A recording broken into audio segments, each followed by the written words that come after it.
بيبدأ الفيلم بجوليا وهي على المركب مع أسرتها، وبنعرف ان هم طالعين رحلة علشان يحتفلوا بعيد ميلاد ابنهم بن، وبيكونوا كلهم مبسوطين ومستمتعين بالرحلة. وبتقرر جوليا ان هي تنزل المية علشان تعوم، وبعد شوية وقت بتحس جوليا ان في حاجة غريبة بتحصل، فبتبص حواليها ولكنها مش بتلاقي حاجة، وبتغطس تحت المية وبتلاقي ان كل شيء طبيعي، فبتبدأ تسترخي وبتكمل عوم. وفجأة بتلاقي المية بتسحبها لورا بقوة، وبتلاقي نفسها بتبعد عن المركب، فبتحاول ان هي تعوم بكل قوتها علشان ترجع للمركب بسرعة، ولكن التيار بيكون قوي جدا، فبتترعب جوليا وبتفضل تصرخ وبتنده على توم علشان ينقذها. وبيسمع توم صوتها وبيروح يبص عليها، وبيترعب لما بيشوفها وهي بتغرق، فبيتحرك بالمركب بسرعة وبيقرب منها، وبعدها بينط في المية وبيقدر ينقذها. ولما بتطلع جوليا على المركب بتحكي لهم ان هي فجأة حست بحاجة غريبة بتسحبها لورا، ولكنها مش عارفة ايه الحاجة دي. فبيهديها توم وبيقول لهم ان لو حد فيهم عاوز ينزل المية يبلغهم قبل ما ينزل، وبينبه عليهم كمان ان محدش فيهم يعوم بعيد عن المركب، وده لان المحيط مليان بالمخاطر وممكن يغرقوا. وبالليل بيحتفلوا بعيد ميلاد بن، وكل واحد فيهم بيطلع له هدية، وبيكون توم جايب لبن لابتوب، فبيفرح بن جدا وبيشكره. اما كاسي فبتكون جايبه له قناع مرعب علشان يبقى يستخدمه في اعياد الهالوين، وبتطلع جوليا هديتها واللي بتكون عبارة عن اسورة، وبتديها لبن وبتقول له ان الاسورة دي بتجيب الحظ. وبعدها كاسي بتروح علشان تتكلم مع حبيبها ادم، وبتقول له ان الرحلة مملة جدا وان هي مستنياها تخلص علشان ترجع للمدينة. وفجأة بتصدم كاسي لما بتشوف غيوم كتير في السماء ورا ادم، فبيستغرب ادم هو كمان، وبيكون عاوز يعرف ايه سبب ظهور الغيوم دي، لكن الاتصال بيتقطع فجأة وما بتعرفش كاسي تتصل بيه تاني. فبتروح لاهلها وبتحكي لهم على اللي حصل، ولكن فجأة بيسمعوا صوت غريب حواليهم، فبيطلعوا كلهم فوق سطح المركب وبيشغلوا الكشاف. وساعتها بيتفاجئوا لما بيلاقوا قدامهم مجموعة كبيرة من الحيتان، وفي اللحظة دي بيظهر حوت وهو بيمشي من تحت المركب. وبعد ما الحيتان بتمشي بيقرر توم ان هو ينزل يبص على جسم المركب، وده علشان يعرف اذا كان الحوت سبب اضرار في المركب ولا لا. وبعد شوية وقت بيطلع توم على سطح المية، وبيظهر ان هو متعور في كتفه، وبيقول لهم ان في مروحة من مراوح المركب اتكسرت، ده غير ان باقي المراوح حصل فيها ضرر كبير. وبيقول لهم كمان ان هو حس بجسم كبير بيتحرك وراه، ولما حاول يلف علشان يشوف ايه الجسم ده اتجرح من المروحة، وعلشان كده هو ما قدرش يميز ايه اللي كان بيتحرك وراه. فبعدها بتقعد جوليا تخيط له جرحه، وبتسأله لو كان هيقدر يصلح مراوح المركب اللي باظت، فبيعرفها توم ان ده شيء صعب وان مفيش قدامهم غير ان هم يطلبوا المساعدة. وفي اللحظة دي كاسي بتطلع فوق اعلى مكان في المركب، وبتحاول ان هي تلقط اشارة بتليفونها، وده علشان تتصل بآدم وتطمن عليه، ولكنها بتفشل. اما جوليا فبتستخدم جهاز اللاسلكي وبتحاول تطلب المساعدة، ولكن ما بتلاقيش حد بيرد عليها نهائي. ووقتها بيحاول توم ان هو يتحرك بالمركب، لكن المركب ما بتتحركش من مكانها، فبيروح لجوليا وبياخد منها جهاز اللاسلكي، وبيفضل يجرب اكتر من مرة علشان يوصل لاي حد ويرد عليه، ولكن بدون فايدة. فبيتكلم بعدها مع جوليا علشان يطمنها، وبيقول لها ان هم معاهم اكل وشرب يكفيهم 4 ايام لحد ما يلاقوا حد يرد عليهم ويساعدهم. وبيقول لها ان هم في طريق سفن الشحن ومفيش اي مراكب هتعدي من الطريق ده لمدة ايام. واثناء ما هم بيتكلموا جهاز الرادار بيديهم اشارة بان في جسم بيقرب منهم، فبيتخضوا كلهم وبيروحوا لسطح المركب علشان يشوفوا ايه الجسم ده، وبيتصدموا لما بيشوفوا جسم مشتعل بيقع من السماء وبيصطدم بسطح المية، فبيستغربوا كلهم وما بيكونوش عارفين ايه الجسم ده. وفجأة بيقع من السماء جسم مشتعل وبينزل جنب المركب، وساعتها بتحصل هزة قوية في المركب. وبعدها بيحاول توم ان هو يتحرك بالمركب علشان يبعد عن المكان ده، ولكن المحرك بيعطل. وساعتها بيلاحظوا ان في دخان بيخرج من غرفة المحرك، فبيفتح توم باب الغرفة وبيتفاجئ ان المحرك بيتحرق. وبعدها بتحصل عاصفة شديدة، فبيجروا كلهم وبيستخبوا جوه المركب، وبيقفلوا الابواب والنوافذ كلها علشان يحموا نفسهم. لكن المركب بتتهز جامد بسبب العاصفة، وبسبب الهزة دي بيتصاب بن وبيقع على الارض. فبيجروا كلهم علشان يطمنوا عليه، وبيطمنوا لما بيلاقوا ان اصابته خفيفة. وبعدها بيتحرك توم بسرعة وبيجيب لهم سترات الحماية علشان يلبسوها، ولكن فجأة بيبدأوا يتعبوا كلهم، وبنلاقي جوليا بتنزف من مناخيرها، وكاسي بتفضل ترجع، وتوم بيحس بصدمة في دماغه. وفي اليوم اللي بعده بتكون جوليا وعيلتها نايمين، ولما بيصحوا من النوم بينصدموا لما بيلاقوا المركب اتدمرت. ولكن الصدمة الأكبر لما بيكتشفوا ان المحيط اختفى فجأة، ده غير ان المركب بتكون واقفة فوق تبة عالية وسط الجبال، ومحدش فيهم بيكون قادر يستوعب ان المحيط ممكن يختفي بالسهولة دي. فبتحاول كاسي ان هي تلقط اشارة بتليفونها ولكنها بتفشل. اما بن فبيروح لابوه وبيسأله هم هيعملوا ايه دلوقتي، فبيقول له توم ان اكيد في ناس تاني غيرهم موجودين حواليهم، وان هو هيحاول يتواصل معاهم لحد ما يردوا عليه. فبيقول له بن ان هو واثق فيه، وبيفكروا ان هو دايما بيقول ان كل مشكلة وليها حل. وساعتها توم بيستغرب لما بيبص للبوصلة اللي اللي معاه، وبيقول لعيلته ان في حاجه مش طبيعيه، وده لان اتجاه الشمال بيشير للجنوب والجنوب بيشير للشمال. وبيفسر توم اللي بيحصل ده بان القطبين انعكسوا، وان اخر مره حصلت فيها الظاهره دي كانت من اكتر من 700 الف سنه. فبيساله بين عن مكان المحيط، فبيقول له توم ان المحيط اتنقل لليابس واكيد غرق كل المدن اللي فيه. وهنا بتنصدم كاسي لان ده معناه ان حبيبها ادم ممكن يكون مات، وبتدخل جوه المركب وبتنهار وبتفضل تعيط.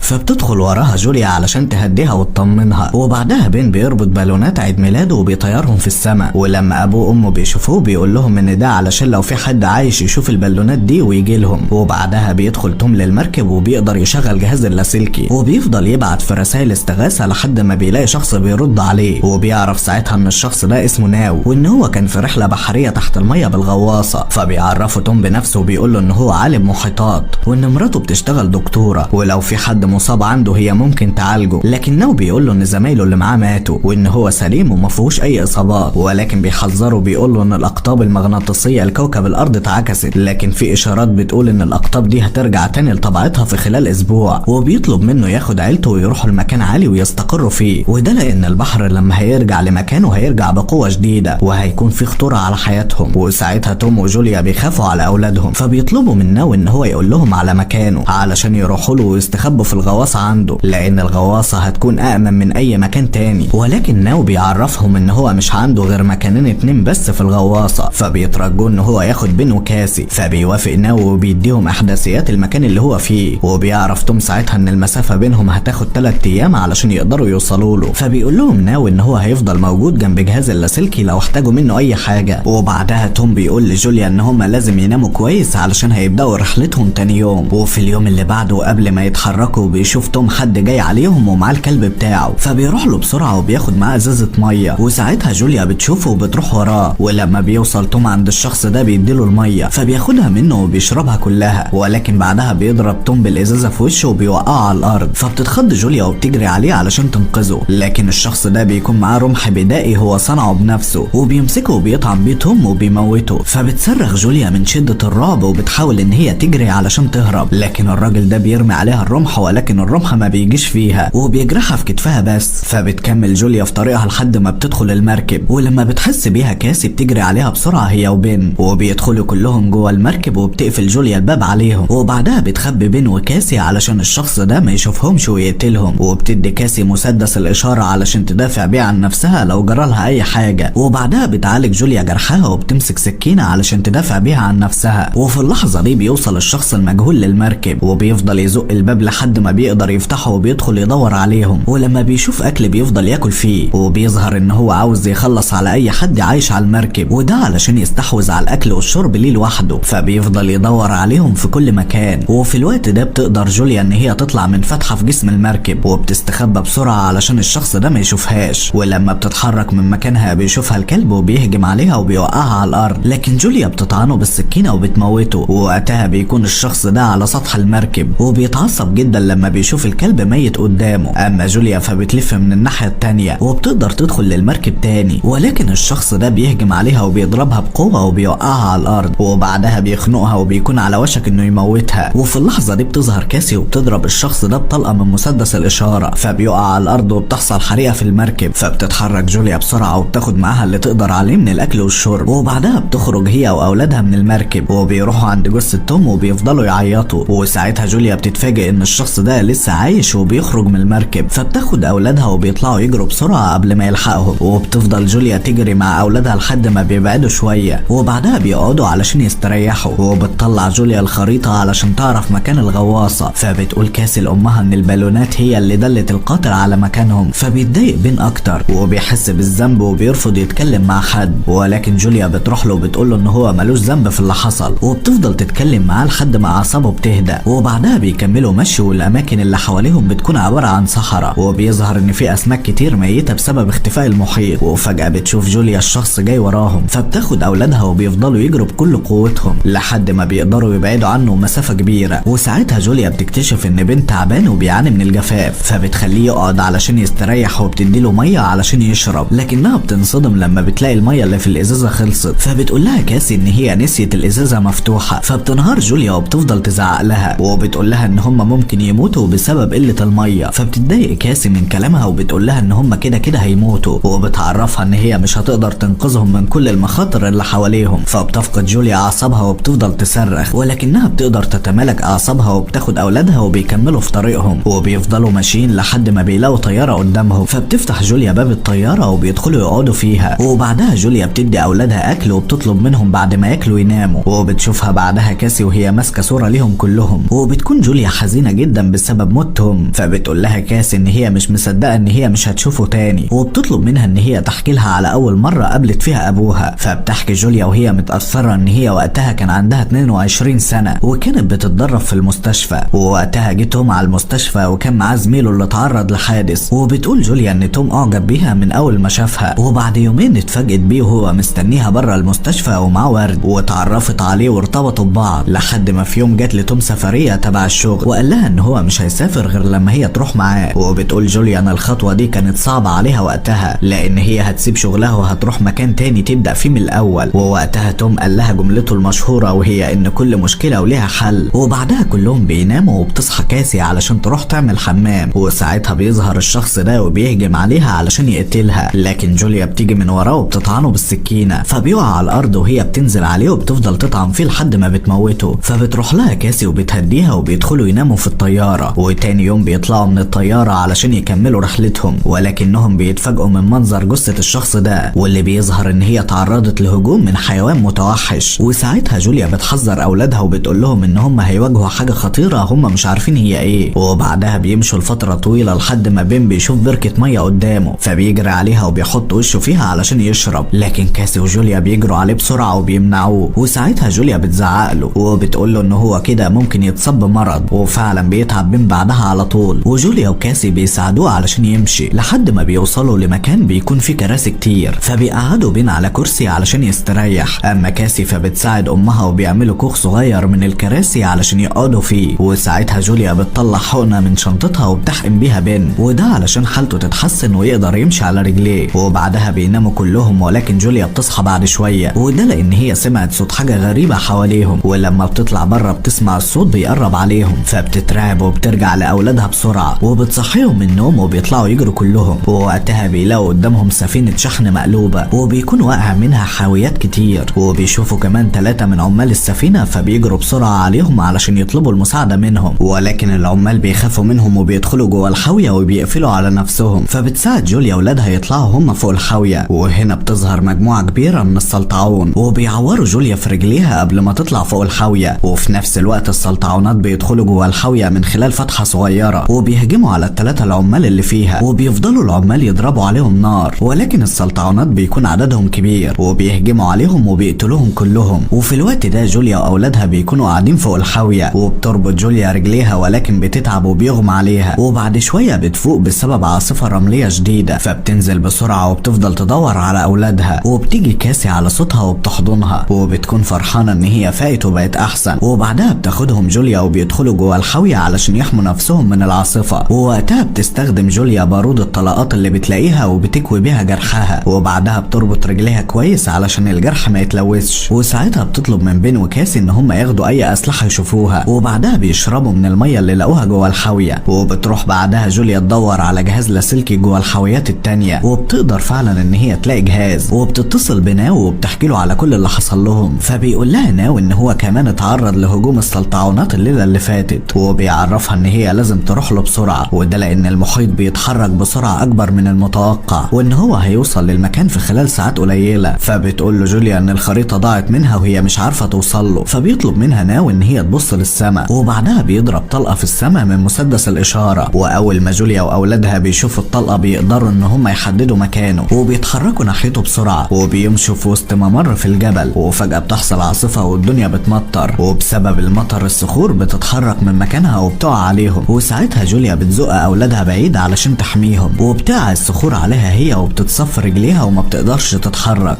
ده غير ان في صخره كبيره بتقع بينها وبين اولادها وبتقفل الطريق ما بينهم. وبتفضل كاسي تنده على جوليا وبتطلب منها تتحمل على نفسها وتتسلق الصخور، لكن جوليا ما بتكونش قادره تتحرك من شده الالم، وبتزعق لكاسي وبتقول لها تاخد بين ويروحوا للغواصه وهي هتحصلهم. وما بيكونش قدام كاسي حل تاني غير كده، فبتاخد اخوها بين وبيتحركوا بسرعه في طريقهم لحد ما بيوصلوا للغواصه. الغواصة، وهناك بتفضل كاسي تخبط على الازازة علشان ناو يخرج لهم، ولكن ناو بيكون بره الغواصة اصلا. وبتتفاجئ كاسي لما بتلاقي ناو قدامها بينزف من كل حتة في جسمه، وبيكون ناو عارف ان هو خلاص هيموت بسبب اصابته، وبيعرفها ان مفيش قدامهم غير دقايق قبل ما المحيط يرجع تاني. فبتجري كاسي بسرعة علشان تجيب امها، وفي اللحظة دي جوليا بتكون حالتها اتحسنت شوية، ولكن بتلاقي عدد كبير من السلطعونات بيقرب منها، فبتمسك السلاح وبتضرب عليهم نار لحد ما الطلقات بتخلص. ووقتها جوليا بتنهار وبتستسلم لمصيرها، لكن فجأة بتظهر كاسي وبتمد لها ايديها علشان تساعدها. فبتستجمع جوليا كل قوتها وبتتسلق الصخور لحد ما كاسي بتمسك ايديها وبتقدر تنقذها، وبعدها بيجروا باقصى سرعة علشان يوصلوا للغواصة، وبتكون السلطعونات جاية وراهم، ولكن كاسي وجوليا بيوصلوا للغواصة قبلهم وبيطلعوا فوقها، وبيفضل بين يضرب نار على السلطعونات علشان يمنعها من الوصول ليهم. وبعدها جوليا بتاخد منه المسدس وبتطلب منه يدخل جوه الغواصة، وبتفضل جوليا تضرب نار على السلطعونات، وبعدها بتدخل جوه الغواصة وبتقفل الباب. وساعتها بيشوفوا المحيط بيقرب منهم بسرعة كبيرة، فبيقعدوا في اماكنهم وبيربطوا الاحزمة بسرعة، وبسبب ضغط المية بيتعبوا كلهم وبيفقدوا الوعي. ولما بتفوق جوليا بتفوق اولادها وبتطمن عليهم، وبتلاحظ جوليا ان هم مش في المية، فبتخرج هي واولادها من الغواصة وبينصدموا من المنظر اللي قدامهم، وده لانهم بيلاقوا نفسهم في مدينة اتدمرت بالكامل ومفيش فيها اي بشر. وبيخلص الفيلم.